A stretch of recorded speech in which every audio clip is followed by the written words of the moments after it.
او چې جنې بی دینه من نه کوي، روجې نه نیسي، او په قرآن شریف په تلاوت نه کوي او په نه پوهېږي، او د خاوند په ادب نه پوهېږي چې د خاوند څه حق دی، او د سخر خواخې په حقوقو باندې نه پوهېږي، رښتیا ووایه دا په دنیا کې دوزخ دی او که نه؟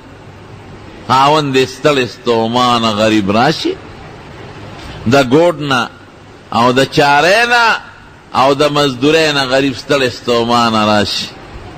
که ښځه دینداره دا به وله زر اوبه رازغلی، چې ښځه دینداره زر به وله یو پیاله چای پخوي چې خاوند مې ستړی راغی، ورېږه چای وله پخه کړم چې وجود یې دمه شي چې مانه الله خوشحاله شي.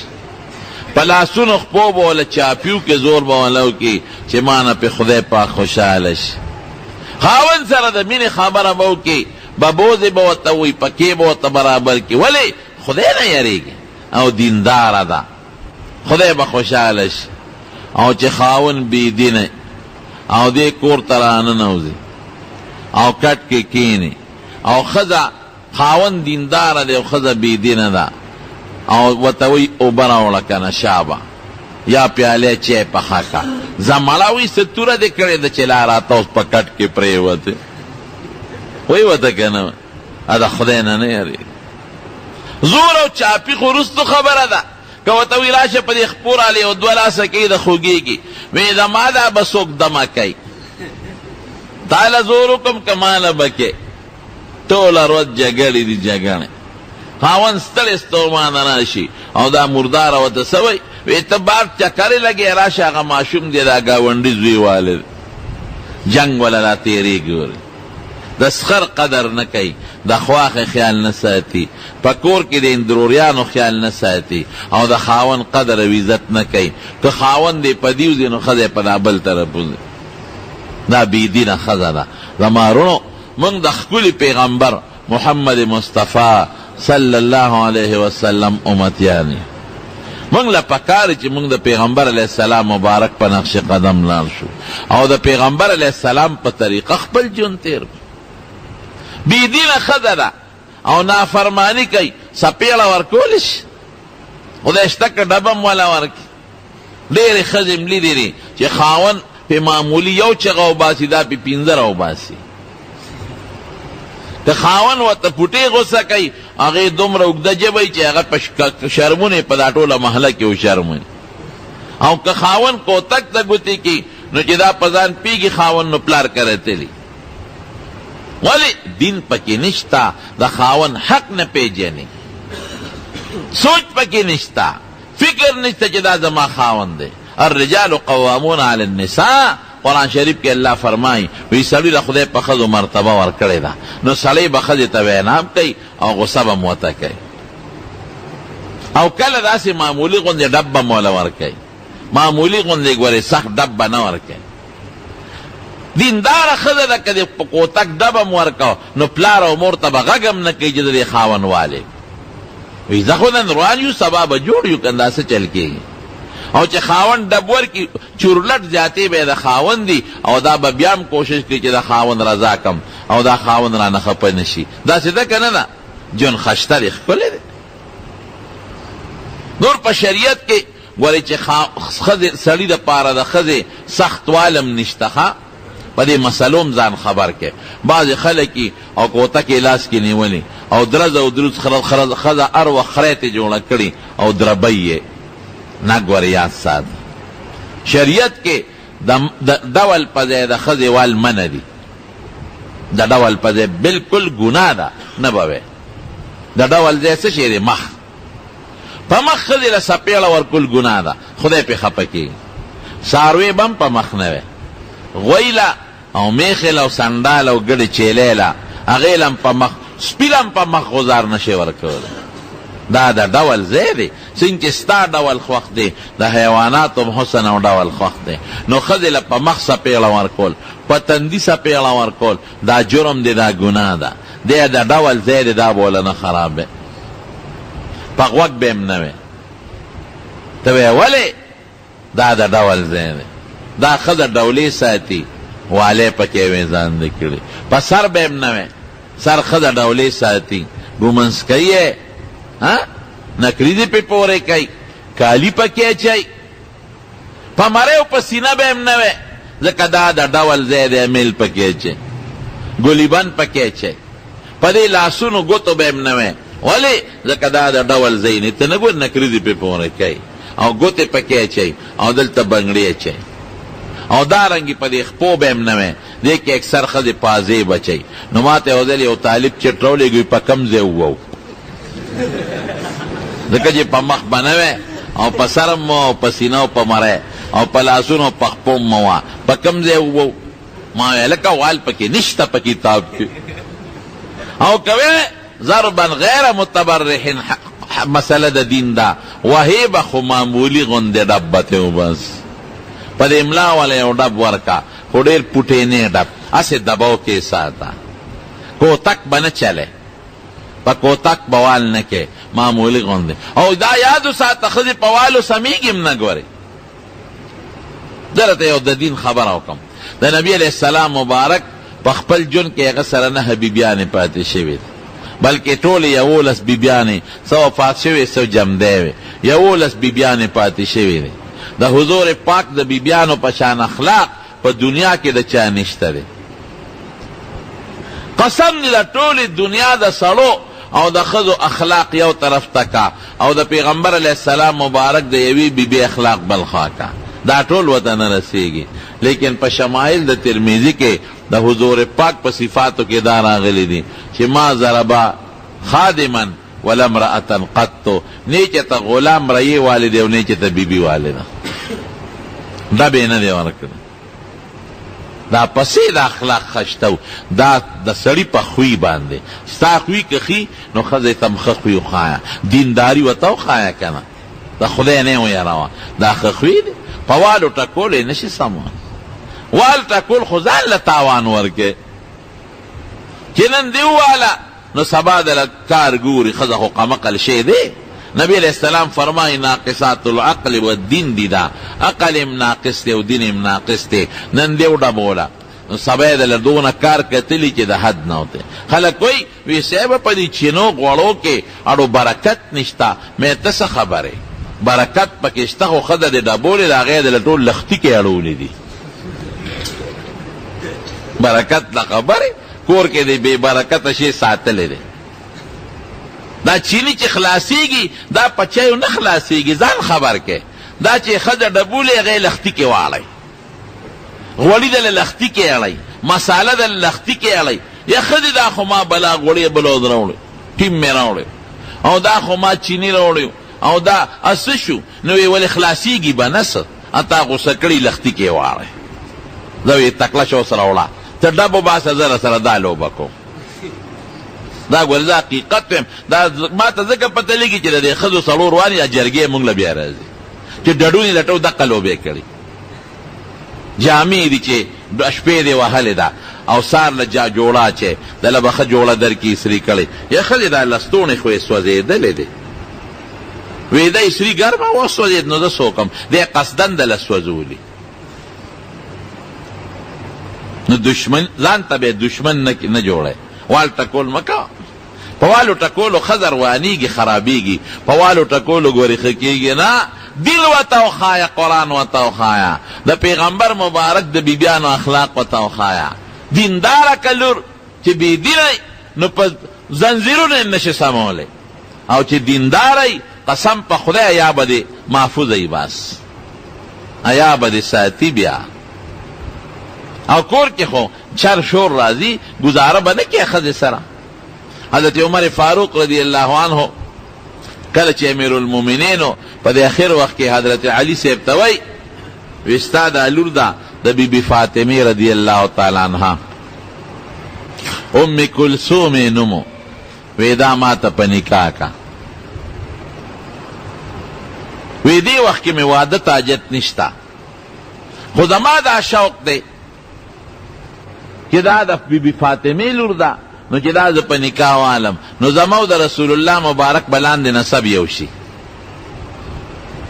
دغه د حضور پاک نو سید علی سے عربو کې دا رواج اوسم نشتا ته د سړی عمر ډیری او د خځې کمی نو پروا نشتا چې دواړه خوشحاله یا د ښځې عمر ډېر او د هلک کمې چې خوشحالي پروا نشته.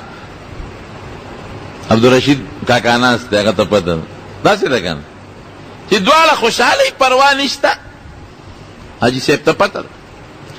زمونږ وطن کې دا خلک بد ګڼي، وایي بوډا سړي دی ورکړه او ښځه به عمر نه به زیاتي سړی مړه نیا دې وکړه، بوډۍ دې وکړه، نیا دې وکړه.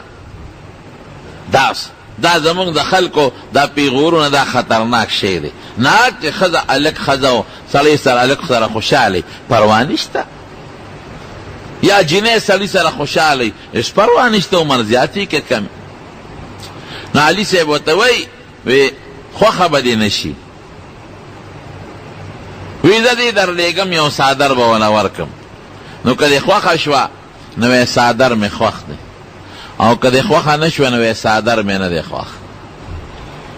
نو په شریعت کې چې څوک یو جنۍ کوي د هغه مخ ته کتل جایز دي. دا جنۍ ولې چې خوښېږي او که نه خوښېږي. که یې خوښه شوه خو ډېره ښه ده، که یې خوښه نه شوه ډېر خلک یې مور پلار وله بې کتو جنیو کې او بیا جنۍ نه خوښه، نو د جنۍ عمر هم په دار شو او د هلک هم په دار شو. داسې ده که نه؟ دا نکاح داسې شی دی چې دې کې د دریو کسانو رضا ضروري ده. جنۍ هم تپوس وکړه د هلک دې خوښ دی که نه، ولې که د هغې نه خوښه او په زور دې ورکړه نو ژوند کوم ځای تېرېږي. هلک نه هم تپوس وکړه، جنۍ ورته وښایه چې وګورئ خوښه دې ده او که دې نه ده خوښه. او هلک او جنۍ هم که یو بل سره خوښي وي نو د مور او پلار مشوره دې پکې شامله کړي، ځکه د جنۍ خو عقل کم دی او هلک هم عمر کم دی، نو د مور پلار مشوره پکې ضروري ده. وی څادر به ورکم د روبې لېږم، نو که دې خوښه شوه نو وی څادر مې خوښ دی، او که دې خوښه نه شوه نو وی څادر مې نه دی خوښ. نو دی یې ورولېږله، څادر یې ورکړه. وی امیرالمؤمنین بابا مې دا څادر را کړی دی، دا وګوره چې دا دې خوښ دی که نه. حضرت عمر فاروق کې حیا وه، نو هغه یې مخ ته نه شو کتې، مخ ته یې مخامخ نه شو کتې، نو دې خپو ته یې ولا وکتل چې د خپو نه به اندازه معلومه کم. جنۍ پې پیش وه، وی امیرالمؤمنین وی ما دله څادر راوړو، بابا مې وی دا ورته وښایه چې خوښه یې دی که نه، نو څادر دې په ځای پرېښود، زما خپو ته نیغ نیغ ګورې. ګوره نیکه جنۍ ده، پې خفه شوه، زما خپو ته ګور. اوس خو چې په لاره رواني نو خپې څرګندې کړي او د پرتوک پنسې د دې کونډو دې دغه ته رزولي، دا لاندې ټولې دا نلي ښکاري که نه ښکاري؟ دا ګناه نه ده. په لاره ځي پنسې اوچتې کړي دي، ګیټې ښکاري او لاندې نلي ښکاري ده، چیلی د خرې دا څښا خپې، دا ولې ګناه کوي؟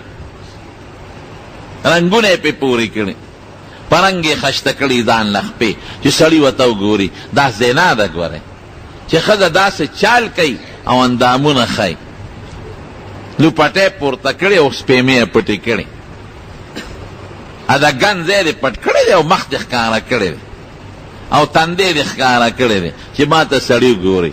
ګوره یاد ساتئ، نبي علیه السلام وایي هغه ښځه چې هغه د سړو توجه ځان ته پیدا کوي، دا چې ته دا لفټکې بفټکې پورې نه کوي. اوس سړي هم پورې کوي په مخ او په تندي باندې، او ځان لکه د ښځو دا رنګونه منګونه پورې کوي، دا سړو له ګناه ده. او ښځې به هغه خوشبویې پورې کوي چې رنګ پکې وي او بوی پکې نه، ځان دې ښکلي کړي. ښځو له دا رنګونه پورې کول یا نکلي دې پورې کول دا خیر دی که ځان ډولې کوي، خو بوی والا نه. ولې بوی والا په دې وجه نه چې بیا د خلکو توجه ځان ته را پیدا کوي. دا نری لباس زمونږ د زمانې جینکو اچولي، نری لوپټه بورقه خو نشته، خو یې غورځولې ده. څادر او پړون یې ملاړ ختم شو، شته پړونې چادرګې شو. او دا زمونږ په دې علاقه کې چادرګي دي چې پېښور ته او پنډۍ ته او لاور ته ورښکته شوې نو چادرګي هم خطر شوې دي. نری غوندې ریښې په دې مرۍ کې اچولي، بلکې د ډېرو ښځو لوپټم نشته، سر تور او دا مرۍ ښکاري او دا لیچې ښکاري، لستوڼو بغیر لستوڼو کمیسونه اچولي دي. تاسو اسلام آباد کې وګورئ پته به درته ولګي، بغیر لستوڼو او پرتوګونه یې غورځولي دي، پتلونونه یې اچولي دي او چا جنګي اچولي دي. دا حیا چرته لاړه چې دا بدعملي نشي او فحاشي نشي، نو فحاشي او بدعملي به وایي ستا شته که نشته اوس؟ نه ټول روایت په دې مارکیټونو کې تاسو هلکانو سره ګناهونه کوي او سړي ته پته نه ده چې د ما لور مارکیټ ته تلې ده، دی نه دی خبر څه. خاوند ته پته نه ده چې د ما ښځه مارکیټ ته تلې ده، رور ته پته نه ده چې د ما خور مارکیټ ته تلې ده. بې غیرته ته ولې سودا ولې نه راوړې چې دا سودا پسې لیږي؟ ایمان او اسلام خو وروستو کا مخکې پکار دی، خو دا زمونږ پښتو مخکې کړې ده. پښتو غیرت دی څه شو؟ لاندې خپې ښکار یاد وساته رونو، ښځه که په خپل کور کې دننه په کوټه کې دننه په کوټه کې دننه مونځ کوي او ځان پسې ورم جلنده کړی دی او هېڅوک په کوټه کې نشته، نه یې رور شته او نه بچی او نه خاوند، ور جلنده دی او بیا هم د دې څلورمه عیسه اندام ښکاري، نو مونځ یې نه صحیح کېږي. او دا چې بار مونځ کوي د جارجټ لوپټی په سري، نو د سر ویښتې ته ښکاري که نه ښکاري؟ سټ او مری ښکاري که نه ښکاري؟ او دا اوس چې دا کم نری جامې اچوي له دې نه یې لستوڼې ښکاري که نه ښکاري؟ وی مونږ ورسره دویم کمیس اچو، دویم خو دې سینه پې پټه کړه، لیچې خو دې ښکاري ټولې که نه. یاد وساتئ زما وروڼو، هرې ګناه ته به د خدای صبر وکړي، بدعملی ته د خدای صبر نه کوي. په داسې قهر به دې ووایي چې توبې به بیا وباسي. هلکه وایي دا د زړه بیماري خو مخکې نه وه، وبه خو دومره نه، دا کینسر خو مخکې چا نه پیژن، وبه خو دومره نه، دا زیړې خو چا نه پیژن، شهیدانو حکیم له ولاړ بوتل به یې ورکړه ټیک به شو، دا قصې خو چا دا به وی خو دومره نه. دا ګوره پیسه ډېره شوه، خلک د خدای نه باغیان شو، نو عذابونه په مختلفو شکلونو کې را روان دي. رښتیا ووایه، دا مشران دلته ناستي، د هلکان نه یادوم، دې مشرانو ته یادوم. پخوا داسې دومره مالداري وه چې دا اوس کمه ده؟ نه وه. یو د پاپلین کمیس به و، د سان پرتوک به و، او د ښځو به د چیټ جوړه وه، باس خبره ختم. او اکثر کورونو کې دروازې به هم نه وې. او دا بېنیټې بادرنګ او بېنیټې دا الوګان او دا بې موسه به ټینډې مینډې دا کم ځای وې؟ دې بوډاګانو تپوس وکړه، غریبانانو به لاوڼ خوړو او شملې به یې خوړی او مرچکي او مالګه به بیا یو ځای کړل او ټماټر به یې وټکول. دا د مشرانو ژوند و. لیکن تاسو نه تپوس کوم، او ټوله ورځ به په حجره کې خوشحاله ناست و، ګپونه به یې لګول. هغه ژوند کې سکون او خوشحالي وه که نه وه؟ پرچ چاکره نو، واوره چاکره نه وه، پکې چاکره نو، خو ټوله شپه به په حجره کې ګپونه لګول. ټوله ورځ به غم خادي به وه، حجرې به ډکې وې، خوشحالي وه. نن مال ډېر دی، دولت ډېر دی، جامې جوړې د دنیا ډېرې دي، خو هغه سکون شته چې کم مخکې و؟ نشته. د خدای عذابونه ټینشن دی، دشمنۍ دي، طرفګنۍ دي، بیماری دي، د ښځې د لاسه او ښځه د خاوند د لاسه، کور په کور الله بیلیدل بیلتون کم دی. اوس یې واده نه کړي چې د مخکې نه بیل کړي. د نکاح اولاد او د قر نکاح اولاد به په یو کور کې یو ځای اوسېده او یو کټوی به یې خوړه. داسې ده که نه دی؟ مشرانو نه تپوس کوم، وه که نه؟ په یو کوټه کې به واده وشو او تڼۍ به یې منځ کې وه، هلک ګینۍ به تڼۍ نه پورې غاړو، پلار مور به یې دې غاړو، وبه که نو؟ ژوند ښه شته، مزې